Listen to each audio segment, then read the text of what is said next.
का struggler study point पे बहुत बहुत स्वागत है।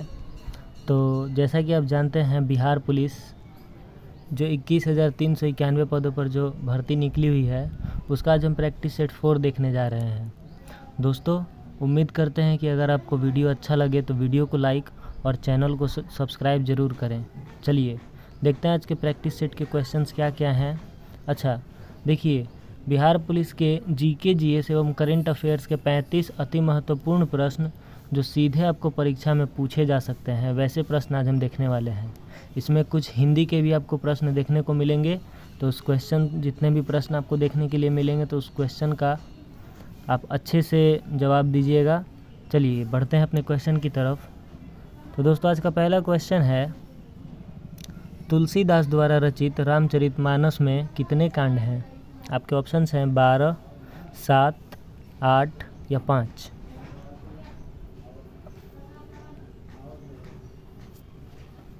दोस्तों, इसका सही जवाब हो जाएगा ऑप्शन नंबर बी यानी 7। तुलसीदास द्वारा रचित जो रामचरितमानस है उसमें कुल 7 कांड हैं। चलिए अगला प्रश्न देखते हैं। अगला प्रश्न है, विलोम शब्दों के अनुचित जोड़े को पहचानिए। पहला है शिष्ट का परिष्ट, दूसरा है शेष का अशेष, तीसरा है शीर्ष का तल, या चौथा इनमें से कोई नहीं।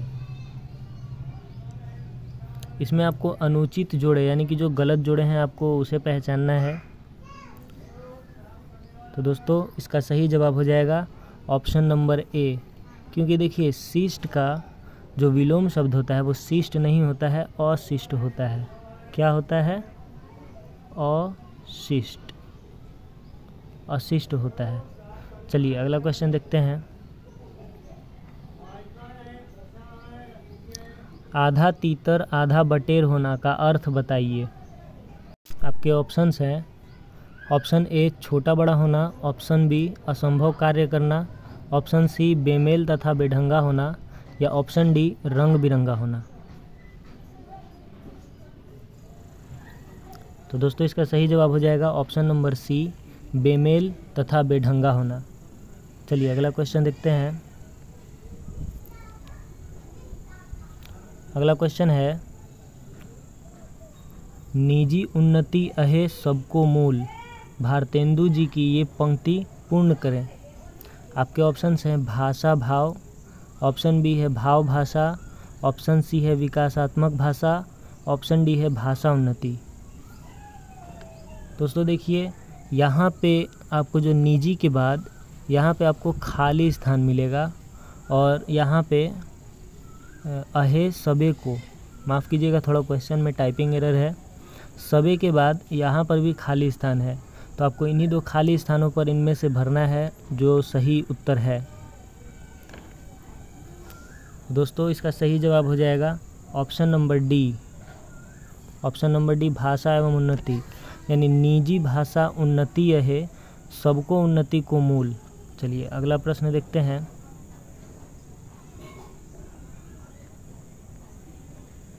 अगला प्रश्न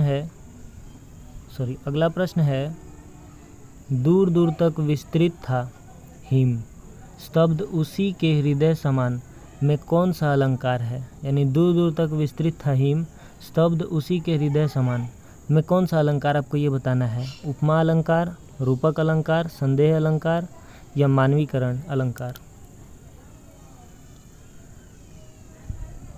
तो दोस्तों, इसका सही जवाब हो जाएगा ऑप्शन नंबर ए, उपमा अलंकार।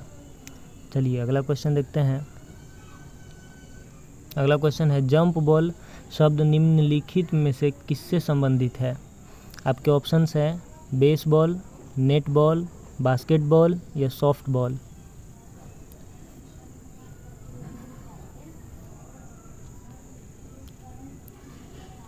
दोस्तों, इसका सही जवाब हो जाएगा ऑप्शन नंबर सी, बास्केटबॉल। देखिए, जो बास्केटबॉल से और भी कुछ अन्य शब्द जुड़े हुए हैं, जैसे कि डेड बॉल, लीड पास, फ्री थ्रो लाइन, और भी ये सब बास्केटबॉल से संबंधित शब्द हैं जो बास्केटबॉल से ही जुड़े हुए हैं और बास्केटबॉल खेल में यूज़ किए जाते हैं। चलिए अगला क्वेश्चन देखते हैं।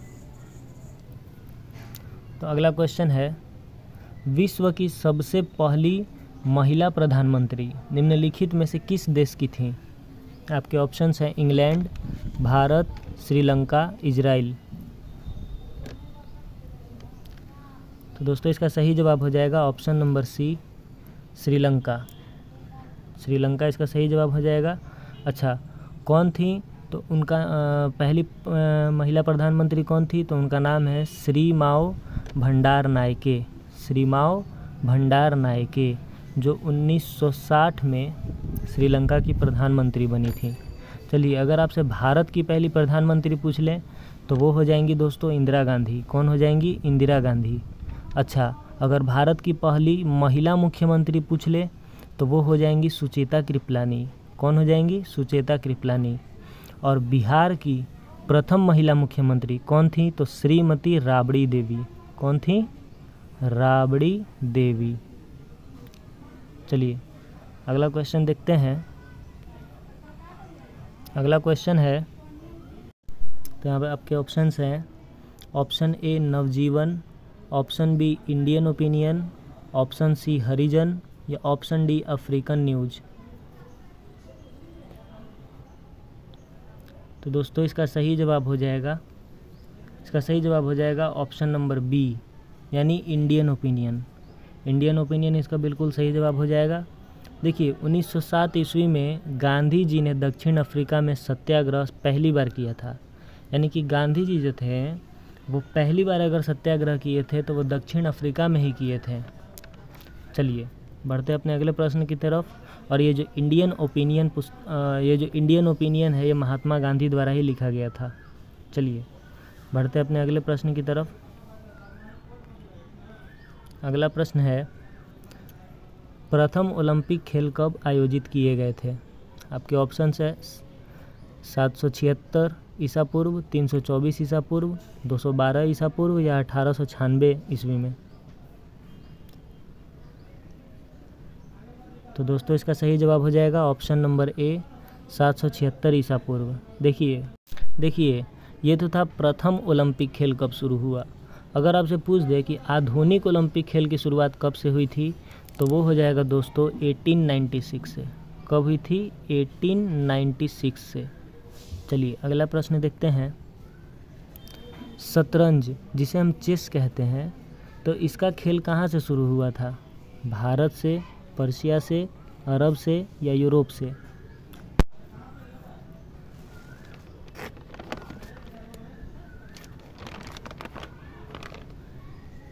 तो दोस्तों इसका बिल्कुल सही जवाब हो जाएगा ऑप्शन नंबर ए भारत से। भारत से शतरंज खेल का शुरुआत हुआ था और जो हड़प्पा वासी थे उन्हें ही चेस का जनक माना जाता है। देखिए जो शतरंज है, चेस है, इसमें आपसे कभी पूछ देता है कि इसमें वर्ग कितने होते हैं, वर्ग। तो आप याद रखिएगा कि चेस खेल में कुल 64 वर्ग होते हैं। चलिए अगला प्रश्न देखते हैं। म्यांमार की मुद्रा क्या है? डॉलर, रुपया, टका या कयात? देखिए जो डॉलर है वो यूएस में यूज़ किया जाने वाला मुद्रा है। रुपया तो भारत में यूज़ होता है। अच्छा, ये जो टका है ये बांग्लादेश में यूज़ किया जाने वाला मुद्रा है। कहाँ पे? बांग्लादेश में। अच्छा, तो बचा कयात। तो ये जो कयात है म्यांमार की ही मुद्रा कयात कहते हैं। यानी कि आपका सही जवाब हो जाएगा ऑप्शन नंबर डी। चलिए अगला प्रश्न देखते हैं। खुले बाजार की क्रियाएं एक हिस्सा हैं मौद्रिक नीति पर, राजकोषीय नीति का, विदेशी व्यापार नीति का या औद्योगिक नीति का?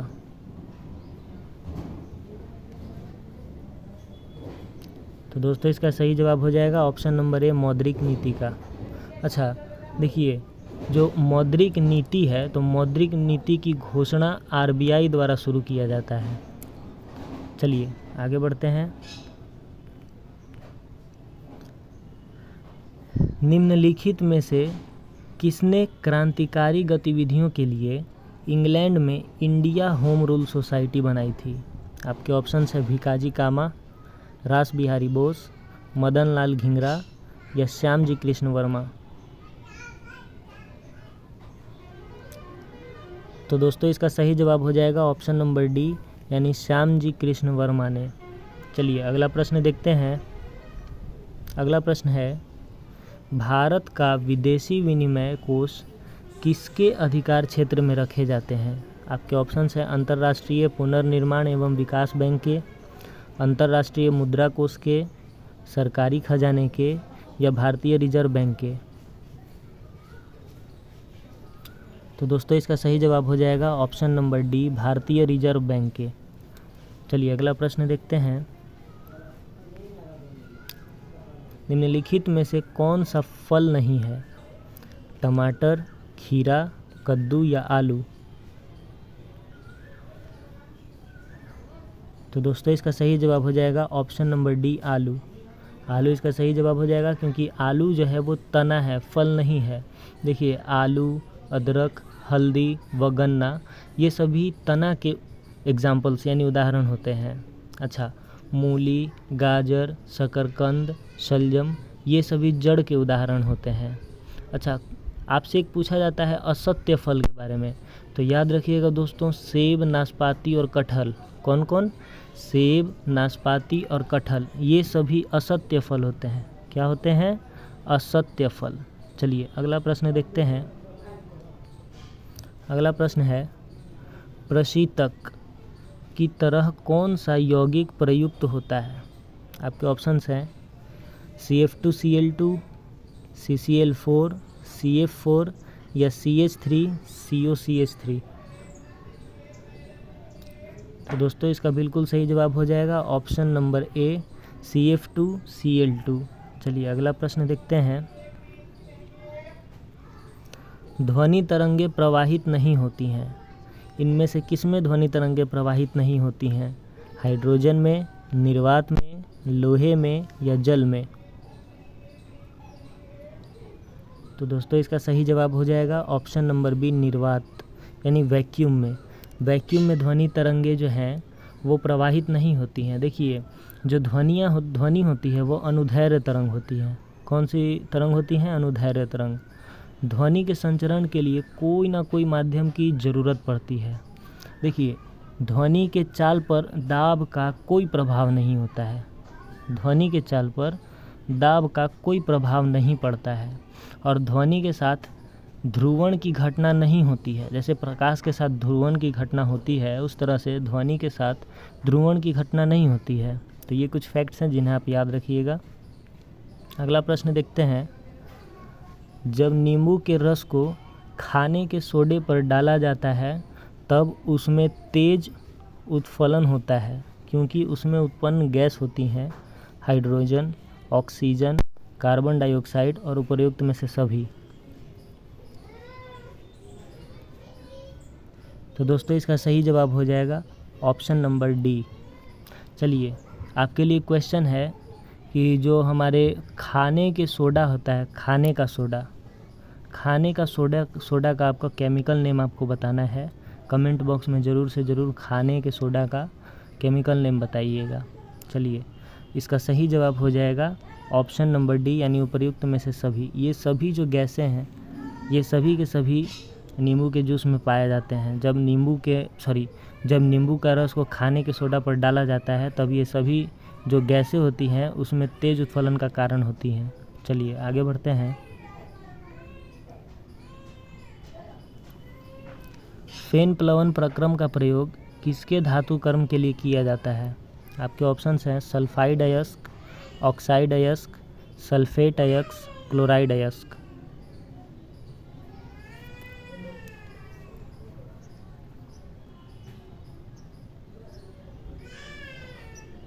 तो दोस्तों इसका सही जवाब हो जाएगा ऑप्शन नंबर ए, सल्फाइड अयस्क। चलिए आगे देखते हैं। देखिए जब नींबू के रस को खाने के सोडा पर डाला जाता है तब उसमें से तेज उत्फलन होता है, क्योंकि उसमें से यही तीनों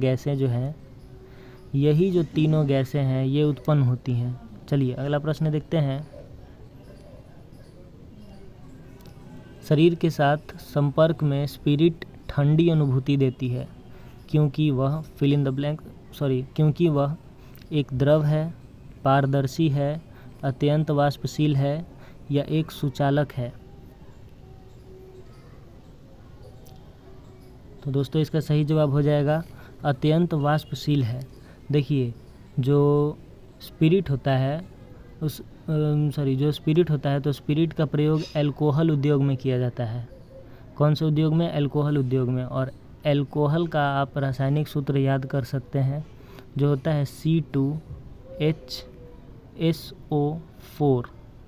यह आप याद रखिएगा दोस्तों, C2H5O4। चलिए आगे बढ़ते हैं। चलिए अगला क्वेश्चन देखते हैं। काष्ठ के आसवन द्वारा बनाया गया अल्कोहल कौन सा होता है? आपके ऑप्शंस हैं methyl alcohol, ethyl alcohol, glycerol या प्रोपिल अल्कोहल।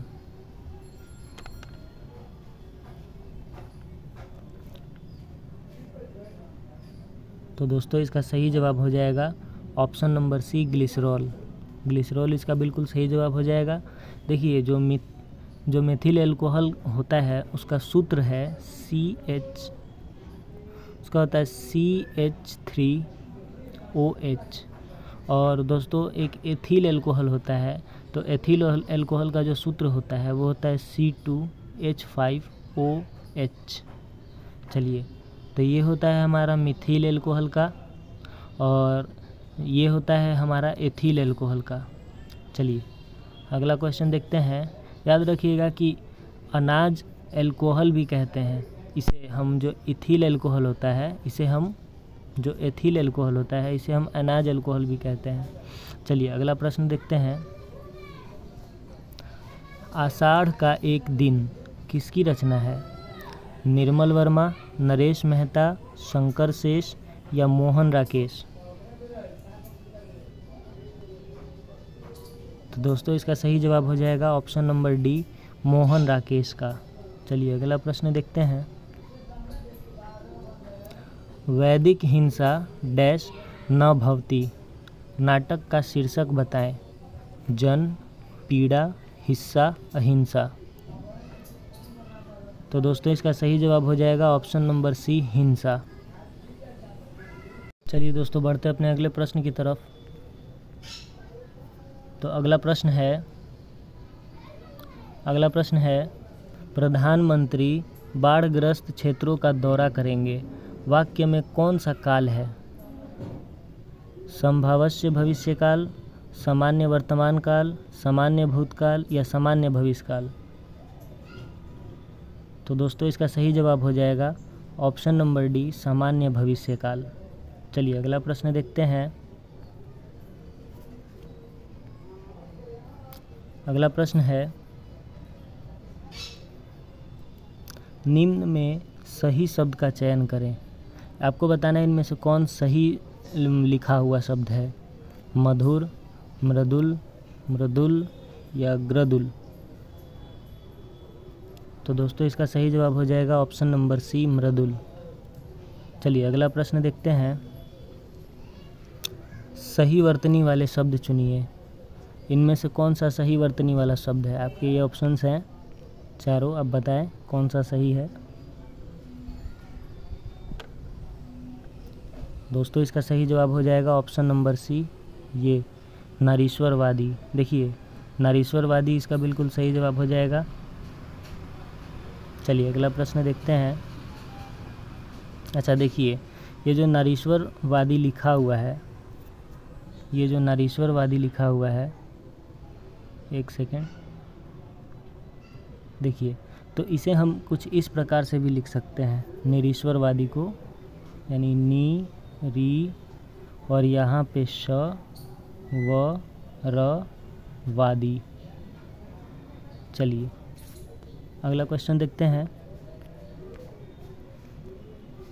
निम्नलिखित में से किस विद्युत चुंबकीय तरंग का तरंग दैर्घ्य सबसे कम होता है? आपके ऑप्शंस हैं रेडियो तरंग, इंफ्रारेड तरंग, एक्स किरणें, गामा किरणें।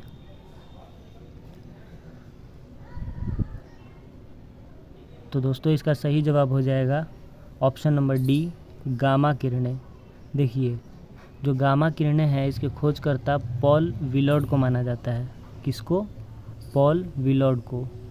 इसका जो तरंग दैर्घ्य होता है, यानी गामा किरणें का जो तरंग दैर्घ्य होता है वो सबसे कम होता है, लेकिन ऊर्जा एवं आवृत्ति सर्वाधिक होती है। गामा किरणें की ऊर्जा एवं आवृत्ति सर्वाधिक होती है। देखिए, ऊर्जा एवं आवृत्ति यानी कि इसकी ऊर्जा सर्वाधिक होने के कारण ही इसकी जो भेदन क्षमता होती है वो सबसे अधिक होती है। अच्छा, एक और प्रकार की किरण है जिसे हम लोग रेडियो तरंगे कहते हैं। रेडियो तरंग, देखिए जो रेडियो तरंग है इसका खोज किए थे मार्कोनी ने। किसने किया था? मार्कोनी ने किया था। और इसका उपयोग हम संचार में यानी टेलीकॉम में करते हैं। और एक किरण है एक्स किरण। कौन सा किरण? एक्स किरण। तो एक्स किरण के जो खोज करता है वो रोएंटजन है। कौन है? रोएंटजन। और इसका उपयोग चिकित्सा में किया जाता है। चलिए अगला प्रश्न देखते हैं। किसी धात्विक तार का प्रतिरोधकता है, धात्विक तार की लंबाई को 2 गुना कर देने पर नई प्रतिरोधकता क्या होगी? आपको इनमें से ऑप्शंस में से बताना है 2p, p/2, 4p या 2p।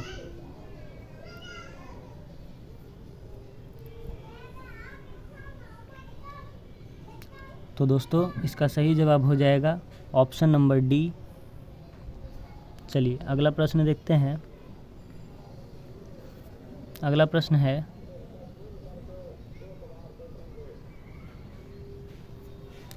यदि एक सर्किट का प्रतिरोध 2 गुना किया जाता है तो वोल्टेज को समान रखने के लिए सर्किट में प्रवाहित विद्युत धारा डैश आधी बढ़ जाएगी, आधी घट जाएगी, स्थिर रहेगी या शून्य हो जाएगी?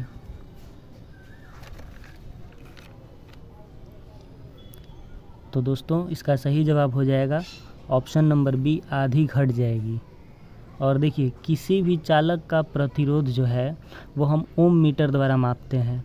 चलिए अगला प्रश्न देखते हैं।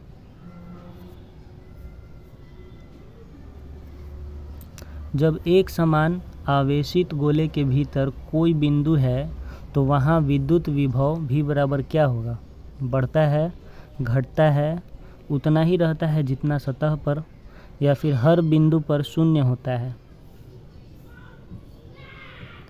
तो दोस्तों इसका सही जवाब हो जाएगा ऑप्शन नंबर सी, उतना ही रह जाता है, उतना ही रहता है जितना सतह पर वो रहता है। चलिए अगला प्रश्न देखते हैं।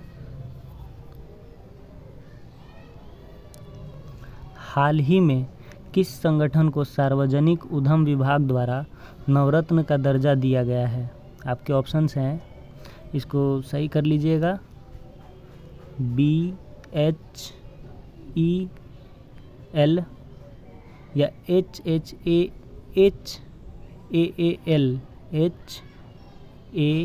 HAAL या फिर HMTL, और ये आपका ऑप्शन डी है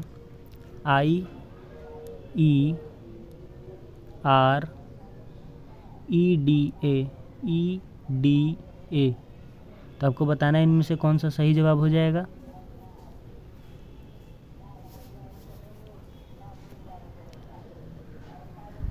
तो दोस्तों इसका सही जवाब हो जाएगा option number D. Option number D इसका बिल्कुल सही जवाब हो जाएगा, यानी कि IEREDA। देखिए जो ये संस्था है, तो इस संस्था का स्थापना जो था वो 1987 में किया गया था। कब किया गया था? 1987 में। चलिए अगला प्रश्न देखते हैं। National council of applied economic research के अनुसार 2024 से 25 में भारतीय अर्थव्यवस्था की अनुमानित विकास दर क्या है? आपके ऑप्शंस हैं 6%, 7%, 8% या 8.5%। तो दोस्तों इसका सही जवाब हो जाएगा ऑप्शन नंबर बी, 7%। चलिए अगला प्रश्न देखते हैं। हाल ही में पेरिस खेलों से पहले टारगेट ओलंपिक पोडियम स्कीम यानी कि TOPS को ग्रुप में किसे फिर से शामिल किया गया है? आपके ऑप्शंस हैं पूजा खन्ना, दीपिका कुमारी, गगनदीप कौर या मुस्कान किरार। दोस्तों इसका सही जवाब हो जाएगा option number B, Deepika Kumari को टॉप स्कोर ग्रुप में फिर से शामिल किया गया है। चलिए अगला प्रश्न देखते हैं। हाल ही में खबरों में रहा एंटारेस क्या है? पनडुब्बी है, एआई उपकरण है, लाल सुपरजाइंट तारा है या आक्रामक पौधा है? तो दोस्तों इसका सही जवाब हो जाएगा ऑप्शन नंबर सी, लाल सुपरजाइंट तारा है। देखिए, और ये जो एंटारेस तारा है, ये एक इसको पूरी तरह से मृत तारा तो नहीं कह सकते हैं, लेकिन ये काफ़ी अपनी मृत्यु के काफ़ी ज़्यादा करीब है। और जो इसका व्यास है वो 700 गुना है। इसका जो व्यास है वो 700 गुना है और यह 600 प्रकाश वर्ष पृथ्वी से दूर है। चलिए अगला प्रश्न देखते हैं, और ये दोस्तों आपका आखिरी प्रश्न है। तो विश्व प्रेस स्वतंत्रता दिवस 2024 का विषय क्या है, आपको यह बताना है। आपके ऑप्शंस हैं ए प्रेस फॉर द प्लैनेट, पर्यावरण संकट के दौर में पत्रकारिता। ऑप्शन बी है अधिकारों के भविष्य को आकार देना। ऑप्शन सी है डिजिटल घेराबंदी के तहत पत्रकारिता, या ऑप्शन डी है सार्वजनिक वस्तु के रूप में सूचना।